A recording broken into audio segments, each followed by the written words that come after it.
बिहार विधानसभा चुनाव भी जो है और राज्यों की तरह यहाँ के जो मुद्दे होते हैं उसी पर लड़ा गया। बिहार में इस बार का जो सबसे बड़ा मुद्दा विधानसभा चुनाव में दिखा वो रहा पलायन और रोजगार का मुद्दा। पलायन के मुद्दे को विपक्ष लगातार उठाता रहा, चाहे वो राहुल गांधी की बात की जाए या तेजस्वी यादव, इन सभी ने इस मुद्दे पर सभाएं की, रोड शो किया। और जो एंटी इनकम्बेंसी, खास करके जो एनडीए गठबंधन के एनडीए का जो की जो सरकार है उसके खिलाफ जो एंटी इनकम्बेंसी 20 सालों में होनी चाहिए थी नेचुरली, वो नहीं दिखी, वैसी नहीं दिखी। खास करके हम लोग अगर नीतीश कुमार की बात करें तो नीतीश कुमार के खिलाफ जमीन पर वैसी एंटी इनकम्बेंसी नहीं दिख रही थी। यकीनन पलायन का मुद्दा और रोजगार का मुद्दा ये बड़ा मुद्दा है और इस मुद्दे को आखिर चुनाव के आखिर तक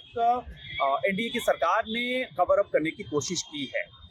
इन सब के अलावा एसआईआर का जो मुद्दा था जिस पर 17 दिन तक इंडिया गठबंधन का जो पूरा रोड शो हुआ, वो मुद्दा दिख रहा था। चुनाव से 2 महीना पहले जिस तरह का माहौल बना था तो ऐसा लग रहा था कि ये मुद्दा जो है वो वोटर को प्रभावित करेगा, लेकिन आखिर तक जैसे ही चुनाव की घोषणा हुई उसके बाद से ये मुद्दा उतना बड़ा मुद्दा नहीं दिखा जैसा कि कोशिश की गई विपक्ष की तरफ से किस मुद्दे को बड़ा बनाया जाए, उसको कवर अप करने की कोशिश की गई एनडीए की तरफ से। और आखिर के टाइम में चुनाव की घोषणा से 1-2 हफ्ता पहले जो ताबड़तोड़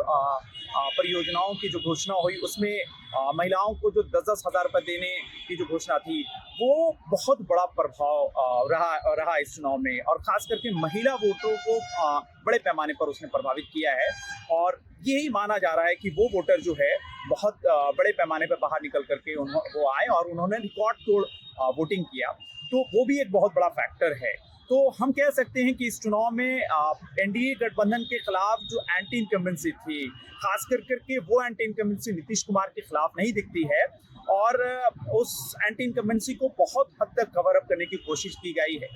है एनडीए सरकार की तरफ से, जो बिहार की मौजूदा सरकार है। अब हम कह सकते हैं कि वो जो कवर अप है वो महिलाओं को जो 10-10 हज़ार रुपये देने की घोषणा है और आखिर के समय में जो परियोजनाओं की जो घोषणा हुई है बड़ी, चाहे वो सेंट्रल गवर्नमेंट की तरफ से या स्टेट गवर्नमेंट की तरफ से, तो ये कवर अप है।